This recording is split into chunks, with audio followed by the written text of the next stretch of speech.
এই লিটন, জি বাবা। বাবা একটু কারেন্টের বিলটা দিবি? বাবা গতকালকে তো কারেন্টের বিল দিয়ে দিছি। আচ্ছা ধন্যবাদ বাবা। লিটন বাবা, গেটটা একটু লাগাই দে, আমি অফিসে যাচ্ছি। জি বাবা।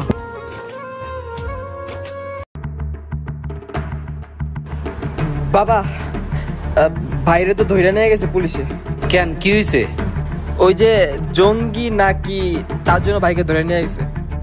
ছেলে সন্তান বড় হলে তাদের উপর অবশ্যই বাবা মায়ের খেয়াল রাখা উচিত, আর তার সাথে তাদের গতিবিধি অবশ্যই লক্ষ্য করা উচিত। তারা যেন কোনো রাষ্ট্র বিরোধী কাজে জড়িয়ে না পড়ে, সেই ব্যাপারে অবশ্যই বাবা মায়ের খেয়াল রাখা উচিত।